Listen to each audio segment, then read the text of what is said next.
Okay. ఎందుకంటే మీ family bonding గురించి already తెలుసు.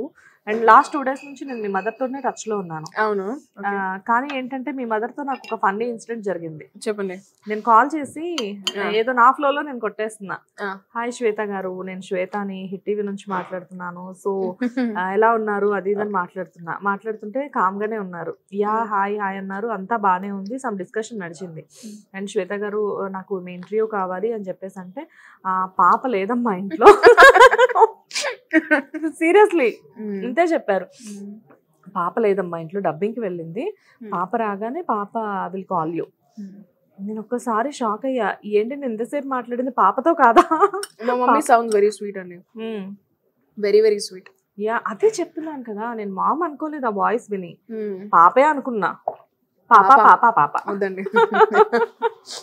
పాప అంటే నాకు మీ మధ్య అలానే చెప్పారు నాకు. మమ్మీ అలాగే అంటుంది. అందుకే పాప అంటుంది.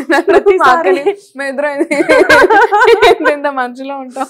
కాదు, కాల్ చేసిన ప్రతిసారి పాప పాప అనడానికి 8 years లోపు మాత్రమే అర్హత ఉంటుంది. 8 years దాటిగా ఉండదని నా అభిప్రాయం. Mom still calls. అలా ఏం లేదు. ఇప్పుడు మీ మామ్ కూడా వాళ్ళ మామ్ పాప అనొచ్చు, తప్పు లేదు అందులో. సో అది ఎఫెక్షన్ కదా, అదొక ఎమోషన్ కదా. సో అలా చెప్పారు. సో అందుకే ఇంత పెద్ద పాప పాప అంటే పెద్ద పాప. ఆ పాపకి ఇంటర్వ్యూ గురించి అని చెప్పేసి మీరు వచ్చేటప్పటికి నాకు 3 times కాల్ చేశారు మామ్. పాప బయలుదేరింది అని ఒకసారి, పాప సగం దూరం వచ్చేసింది అని ఒకసారి, ఆ పాప ఆల్మోస్ట్ రీచ్ అయిపోయింది, నేను పాప నెంబర్ పంపిస్తున్నాను అని చెప్పి ఒకసారి.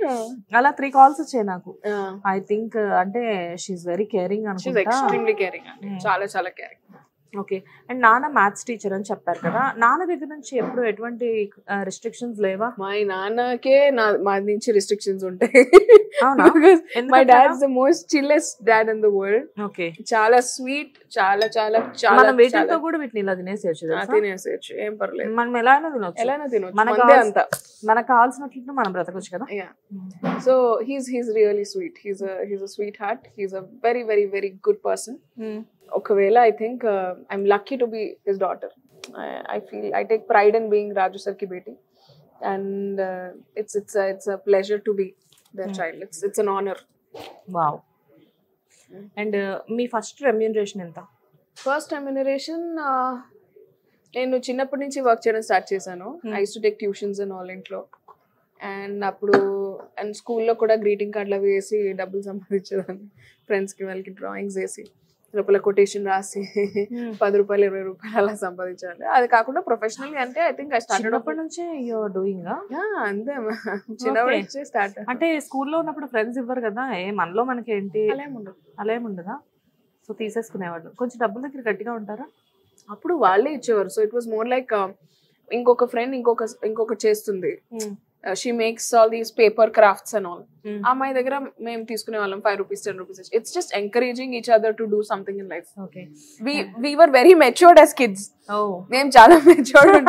డబ్బులు అని కాదు, we used to think of it as like, ఇలా చేస్తే ఇలా డబ్బులు వస్తుందని attitude పిల్లల్లో ఉండాలి కదా. So we used to encourage each other like that. Okay. అలా.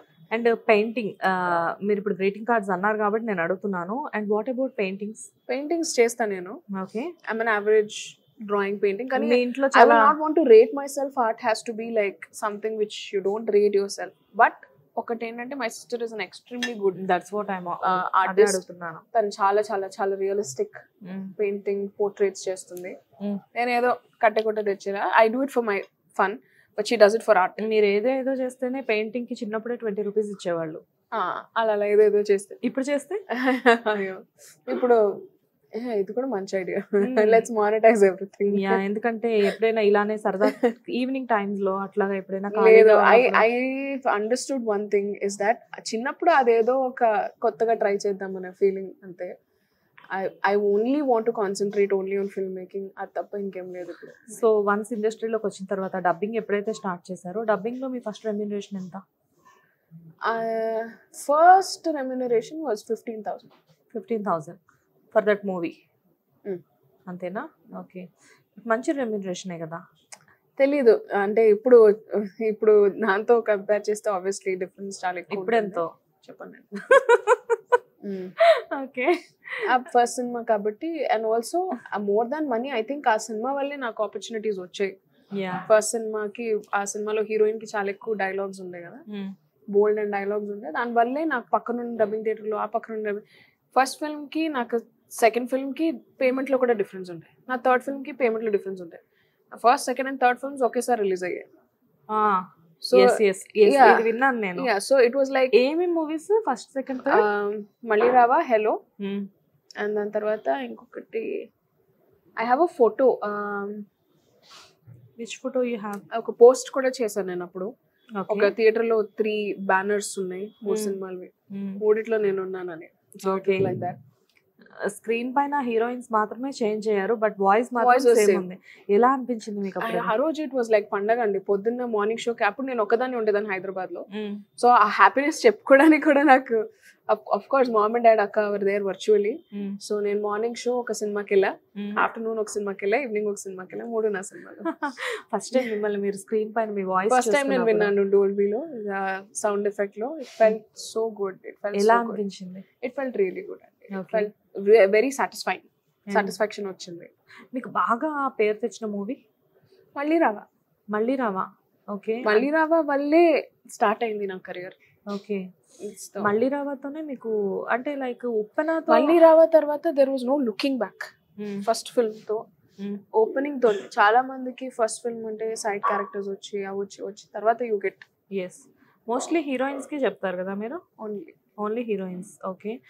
లైక్ అంటే మీరు చెప్పిన హీరోయిన్స్ ఎక్కువ రిపీట్ అవుతున్న హీరోయిన్స్ ఎవరు? రిపీట్ లో ఎవరు లేరు అండి ఇప్పుడు. పెద్ద హీరోయిన్స్ ఎక్కువగా ఇప్పుడు ఫర్ ఎగ్జాంపుల్ కృతికి I dub for 4 films. Okay. And then Kalyani Priyadarshan I dub for 2 films. Okay. అలా ఒక్కొక్క యాక్టర్ కి డిపెండ్స్, ఏ సినిమాలో వాళ్ళకి డైరెక్టర్ బట్టి ఉంటుంది. కృతిని కలిసారా? యా. ఓకే. ఎప్పుడైతే తను చెప్పిందో మీకు కాంప్లిమెంట్ ఇచ్చిందో, నా వాయిస్ ని చాలా బాగా. Yeah, her mother actually messaged me once, బాగుంది డబ్బింగ్ అని. థాంక్యూ అని చెప్పు. ఎందుకంటే ఒక ఆర్టిస్ట్ కి వాయిస్ వల్ల కూడా చాలా పెచ్చింగ్ ఉంటుంది. ఎందుకంటే వాయిస్ని చూసి, ఇప్పుడు సమంతని చూస్తే చిన్మయి వాయిస్ తోటి ఫస్ట్ ఇంట్రడ్యూస్ అయింది. సో వాయిస్ విని అబ్బా ఆ అమ్మాయి వాయిస్ ఇలానే ఉంటుందేమో, ఇప్పుడు చిన్మయి వేరే వాళ్ళకి చెప్పినా కానీ సమంత డబ్బింగ్ చెప్తుందేమో అనిపిస్తుంది. అలాగే మీరు కృతికి ఎక్కువ అలా ఏం లేదు. Hello, you tell me Lavanya త్రిపాఠికి భలే భలే మగాడివిలో ఎవరు చెప్పారు? చిన్మయి చెప్పారు. But you will not feel it, you know, because ప్రతి సినిమాకి డబ్బింగ్ చెప్పే విధానం మారుతుంది. It is not the same. Okay. అంటే లైక్ అంటే డబ్బింగ్ చెప్పాలి అంటే డబ్బింగ్ తో పాటు వాళ్ళకి యాక్టింగ్ కూడా తెలిసి ఉండాలి అంటారా? ఎందుకంటే పట్టి డబ్బింగ్ ఇస్ వాయిస్ యాక్టింగ్ అండి. Acting through your voice. Hit TV presents like, share, comment. TV వాళ్ళకు కూడా నేను ఒక సర్ప్రైజ్ ఇద్దాం అనుకుంటున్నాను. మీరు మాత్రమే జెస్సీ ఎందుకు అయ్యారు? ఇలాంటి అమ్మాయిలకి పిలవడానికి బాగుంటుంది. చందు సాయికి like you and have a, జనాలకి ఒక పేరు నచ్చిందంటే దీనికి ఒక ప్రాసెస్ ఉంటుంది. ఎందుకు ప్రాసెస్? డైరెక్ట్‌గా వెళ్ళిపోదాం. ఏదైనా ఒకటి మర్చిపోయినావా నువ్వు? మర్చిపోయినా మేడం. ఏం మర్చిపోయావు? నా గుండె. ఏదో ఆ టైంకి మన సుడి బాగుంటే ఎవరన్నా చూపిస్తే రాయగలం కానీ డోర్ టు డోర్ సేల్స్ చేసేవాళ్ళు. శారీ వస్తుంది, శారీలో వెనకాల కట్టుకుని